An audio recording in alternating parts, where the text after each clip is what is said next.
Cette édition de Dakar constitue donc la 14e édition. Et donc nous venons boucler tout un cycle qui a inauguré un mode de gouvernance fait de proximité, fait d'écoute et de dialogue avec les populations en vue d'élaborer et d'arrêter les projets qui vont soutenir et construire le développement de la localité. Donc vous comprendrez aisément qu'en faisant aujourd'hui le 14e conseil, que je ne bouderai pas le petit plaisir de faire un point sur l'état de réalisation des engagements souscrits par le gouvernement dans le cadre de cet exercice. Et ces réalisations, nous pouvons les fixer au 31 août 2015 pour donner les informations suivantes. La première, c'est qu'après 13 conseils délocalisés, le montant des investissements consignés à travers les documents de l'État se monte à 2 872 milliards de francs CFA. À la date donc du 31 août 2015, les réalisations issues de ces engagements du gouvernement se montent à 1573 milliards, soit 55% de réalisation des engagements souscrits à l'occasion de ces conseils délocalisés. Vous comprendrez aisément que les niveaux de réalisation ne puissent pas être les mêmes d'une région à l'autre, puisque dans le temps, ça ne s'est pas passé en même temps. Mais on peut dire de façon essentielle que pour ce qui concerne la région de Saint-Louis, nous sommes à un taux de réalisation de 73%. Pour la région de Kaolack, nous sommes à 57%. Pour Ziguinchor, nous sommes à 73% de réalisation des engagements souscrits lors du conseil délocalisé de Ziguinchor. Pour Fatick, nous sommes à 34%. De façon substantielle, Monsieur le Premier ministre reviendra en détail sur le niveau d'exécution des engagements, mais il faut signaler que pour une région comme Matam, nous sommes à 141% de réalisation. Nous avons même dépassé les objectifs. Pour Thiès, nous sommes à 72% et pour Dakar, on donnera tout à l'heure les chiffres et les indicateurs. Nous pouvons tous constater que ces réalisations se déclinent à travers tous les secteurs de la vie économique, sociale et culturelle. Je voudrais donner quelques exemples. Pour ce qui est du domaine du secteur de l'agriculture, nous avons constaté une progression des aménagements au sortir de ces engagements, une progression des aménagements hydro-agricoles où nous sommes passés de 111 000 hectares à 130 000 hectares avec un potentiel accru grâce à la réalisation de l'émissaire du delta et ses adducteurs qui permettent d'irriguer aujourd'hui 36 000 hectares supplémentaires. Il a été question également d'équipement et de matériel agricole. Entre 2012 et 2015, c'est 52 milliards qui ont été affectés à l'équipement agricole à travers les tracteurs et la petite machinerie agricole. Pour les infrastructures routières, également on peut le constater, ces rencontres nous ont permis d'achever la construction de linéaires de 965 km de routes revêtues avec 2281 mètres de pont pour un coût global de 238 milliards. D'autres projets sont en cours et leur réalisation se monte. Les budgets nécessaires à leur réalisation sont estimés à 815 milliards, mais ce sont des projets qui sont en cours. Et le programme Promoville, qui va concerner 13 villes avec les composantes de construction de routes, d'électrification, d'amélioration du cadre de vie, va polariser 13 villes pour 89 milliards et un niveau de réalisation d'infrastructures routières de 114 km. Au niveau de l'hydraulique, nous avons, grâce à cet exercice d'identification des besoins, de formulation des projets, pu réaliser un nouveau maillage du territoire et établir une nouvelle carte de l'alimentation en eau potable des principaux centres urbains à travers 17 forages, 17 châteaux d'eau, 2 usines de traitement et 720 km d'extension du réseau, ce qui a permis également de donner un accès à l'eau potable à travers les branchements sociaux à 53 000 ménages sénégalais. À ce jour, il y a 110 milliards qui ont été mobilisés au niveau de l'électrification rurale qui nous ont permis d'électrifier 1400 villages, faisant passer ainsi le nombre de personnes qui ont accès à l'électricité en milieu rural de 1 700 000 à 2 166 000 personnes. Et ces scores et résultats sont amplifiés à travers les résultats et les performances du PUDC, qui est le programme d'urgence de développement communautaire lancé par le président Macky Sall, avec les 4 composantes: accès à l'électricité, accès à l'eau potable, aménagement de pistes pour régler le désenclavement et équipement des femmes pour créer les conditions d'une économie rurale. Donc, toutes les régions portent aujourd'hui les impacts visibles et indélébiles des projets retenus dans le cadre des conseils délocalisés.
jusqu'à Dakar, jusqu'à Liberté 6. L'axe 2 concerne les projets relatifs à l'éducation, à la formation, à la protection sociale, à la santé, à l'assainissement, à l'hydraulique, à l'environnement, au développement durable.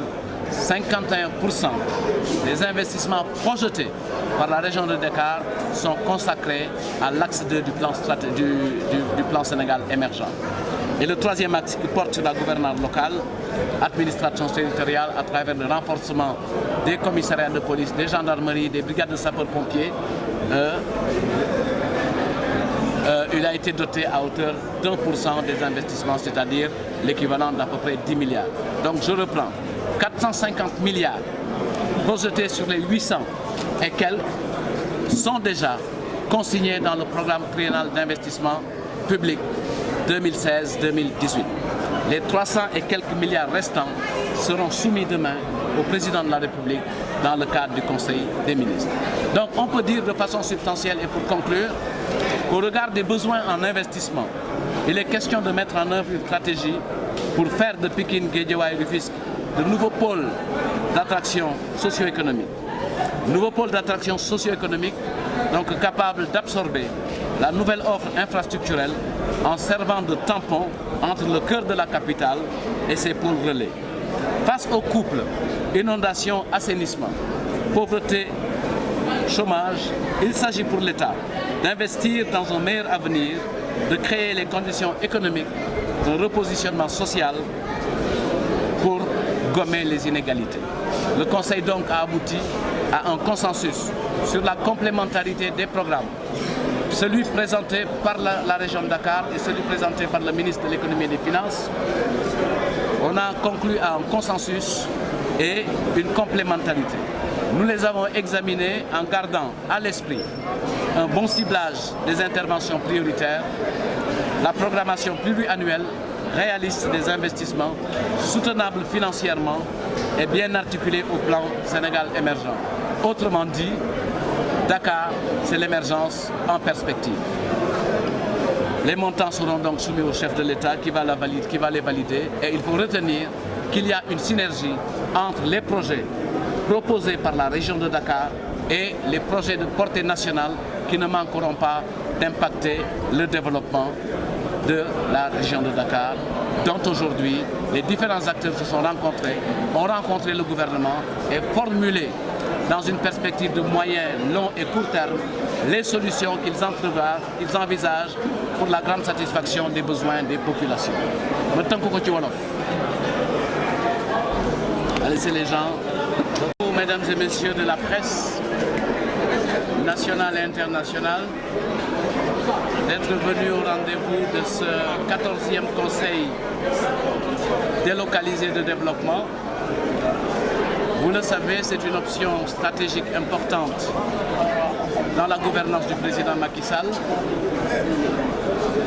Cette option a pour objet et pour finalité de donner un corps à la territorialisation des politiques publiques. Car c'est un nouveau mode de gouvernance que le président Macky Sall a initié dans une perspective d'une approche territoriale de proximité, une approche planifiée en vue d'une meilleure prise en charge des projets et des investissements nécessaires au développement des collectivités territoriales. Je le disais tout à l'heure, ce cycle a été initié au mois de juin 2012, notamment avec le Conseil délocalisé de Saint-Louis. Et dans le format, nous avons toujours un conseil interministériel, un conseil des ministres et des tournées économiques qui permettent au président de la République de donner encore plus d'impulsion à l'activité de développement des localités que nous avons visitées.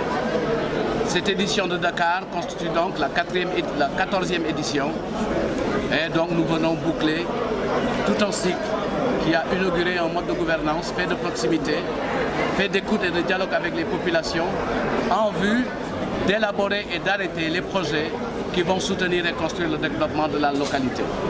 Donc vous comprendrez aisément qu'en faisant aujourd'hui le 14e conseil, que je ne bouderai pas le petit plaisir de faire un point sur l'état de réalisation des engagements souscrits par le gouvernement dans le cadre de cet exercice.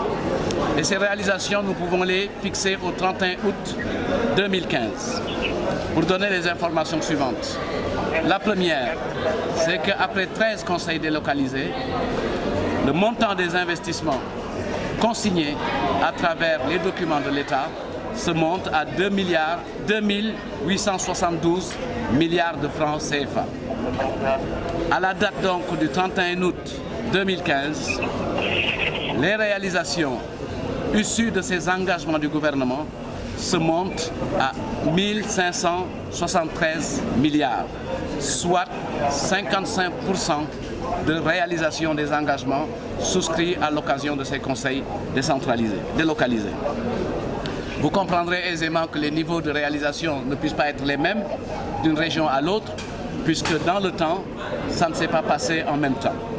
Mais on peut dire de façon essentielle que pour ce qui concerne la région de Saint-Louis, nous sommes à un taux de réalisation de 73%. Pour la région de Kaolack, nous sommes à 57%. Pour Ziguinchor, nous sommes à 73% de réalisation des engagements souscrits lors du conseil délocalisé de Ziguinchor. Pour Fatick, nous sommes à 34%. De façon substantielle, Monsieur le Premier ministre reviendra en détail sur le niveau d'exécution des engagements, mais il faut signaler que pour une région comme Matam, nous sommes à 141% de réalisation. Nous avons même dépassé les objectifs. Pour Thiès, nous sommes à 72% et pour Dakar, on donnera tout à l'heure les chiffres et les indicateurs. Nous pouvons tous constater que ces réalisations se déclinent à travers tous les secteurs de la vie économique, sociale et culturelle. Je voudrais donner quelques exemples. Pour ce qui est du domaine du secteur de l'agriculture, nous avons constaté une progression des aménagements au sortir de ces engagements, une progression des aménagements hydro-agricoles où nous sommes passés de 111 000 hectares à 130 000 hectares avec un potentiel accru grâce à la réalisation de l'émissaire du Delta et ses adducteurs qui permettent d'irriguer aujourd'hui 36 000 hectares supplémentaires. Il a été question également d'équipement et de matériel agricole. Entre 2012 et 2015, c'est 52 milliards qui ont été affectés à l'équipement agricole à travers les tracteurs et la petite machinerie agricole. Pour les infrastructures routières, également on peut le constater, ces rencontres nous ont permis d'achever la construction de linéaires de 965 km de routes revêtues avec 2281 mètres de pont pour un coût global de 238 milliards. D'autres projets sont en cours et leur réalisation se monte. Les budgets nécessaires à leur réalisation sont estimés à 815 milliards, mais ce sont des projets qui sont en cours. Et le programme Promoville, qui va concerner 13 villes avec les composantes de construction de routes, d'électrification, d'amélioration du cadre de vie, va polariser 13 villes pour 89 milliards et un niveau de réalisation d'infrastructures routières de 114 km.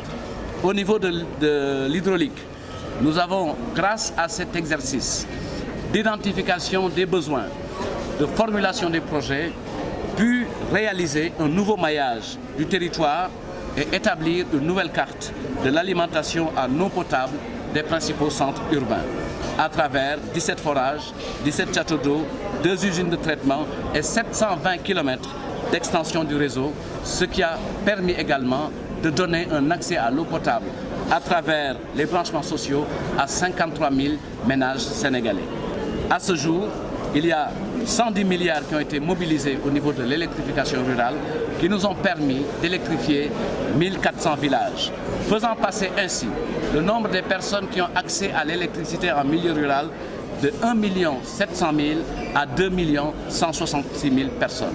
Et ces scores et résultats sont amplifiés à travers les résultats et les performances du PUDC, qui est le programme d'urgence de développement communautaire lancé par le président Macky Sall, avec les 4 composantes: accès à l'électricité, accès à l'eau potable, aménagement de pistes pour régler le désenclavement et équipement des femmes pour créer les conditions d'une économie rurale.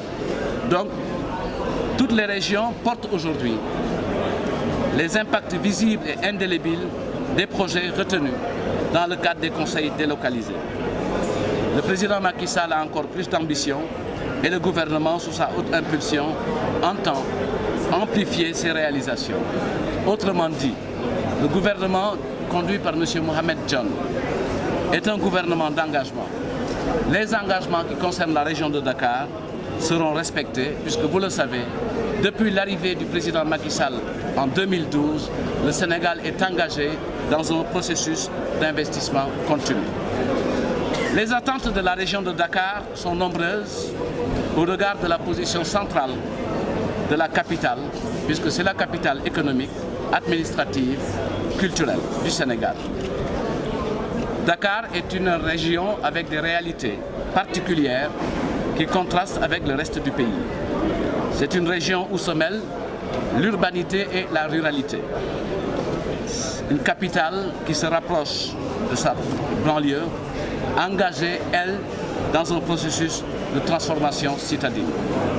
La région connaît certainement de plus en plus de difficultés d'urbanisation liées à l'occupation anarchique de l'espace, au chômage des jeunes, aux problèmes d'encombrement, à la sécurité, à l'insalubrité, au déficit d'infrastructures et de services sociaux de base dans les secteurs de la santé, de l'éducation, de l'eau, de l'assainissement, de l'énergie et du transport, pour ne citer que ces principaux secteurs.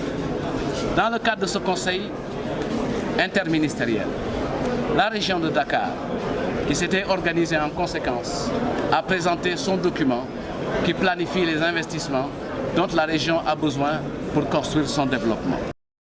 Dans ce document, la région de Dakar a identifié 19 contraintes, parmi celles que je viens d'évoquer, et 21 orientations stratégiques que nous pouvons regrouper en 4 points principaux. La première orientation stratégique qui définit le profil et programme que la région de Dakar a défini porte sur le renforcement des systèmes de préservation de l'environnement et de la gestion des déchets. Deuxième orientation stratégique, elle porte sur l'amélioration du cadre de vie, du développement du capital humain, de la valorisation du potentiel économique de la région, puisqu'il a été fortement indiqué que la région de Dakar constitue la meilleure zone maraîchère du Sénégal au regard de son potentiel agricole et horticole. Troisième élément, valorisation du potentiel économique de la région de Dakar, donc troisième orientation stratégique. Quatrième orientation, c'est le renforcement de la gouvernance locale. Donc 4 orientations stratégiques, 19 contraintes qui ont permis d'arrêter un coût global des besoins en financement des projets de la région de Dakar à 823 milliards, dont 455 milliards déjà prévus dans le cadre du budget à travers le programme triennal d'investissement prioritaire 2016-2018. Les 368 milliards manquant à ce total seront demain soumis à l'arbitrage du président de la République, car comme vous le savez, le président de la République est l'autorité qui a la pleine capacité, la pleine compétence d'engager des dépenses pour le développement de notre nation. Et ce projet lui sera soumis demain à l'occasion du Conseil des ministres qui se tiendra au niveau de la ville de Pikine. Vous le savez, la région de Dakar a défini ses projets spécifiques, mais il y a une synergie avec des projets de portée nationale qui vont impacter nécessairement le développement de la région de Dakar. Il s'agit notamment des projets de deuxième génération lancés à travers Diamniadio, comprenant une gare pro-porteur, un marché d'intérêt national, un stade multifonctionnel, un hôtel et d'autres infrastructures de commerce qui vont continuer à tirer le développement. Le budget qui a été prévu, donc les investissements prévus par la ville de Dakar, par la région de Dakar, ont été répartis par des axes stratégiques conformément aux orientations définies dans le plan Sénégal émergent. C'est ainsi que pour l'axe stratégique numéro 1, relatif à la transformation structurelle de l'économie, à la croissance, 47% des investissements projetés par la ville de Dakar concernent cet axe stratégique. Et vous le savez, cet axe stratégique regroupe les infrastructures, le transport, l'énergie, l'agriculture, la pêche, l'élevage, l'artisanat, le sport et le commerce. Puisqu'à travers les projets, il est question de réhabilitation de beaucoup de stades, il est question d'extension de voies de circulation, notamment la route de Niaï, qui va être étendue et prolongée jusqu'à là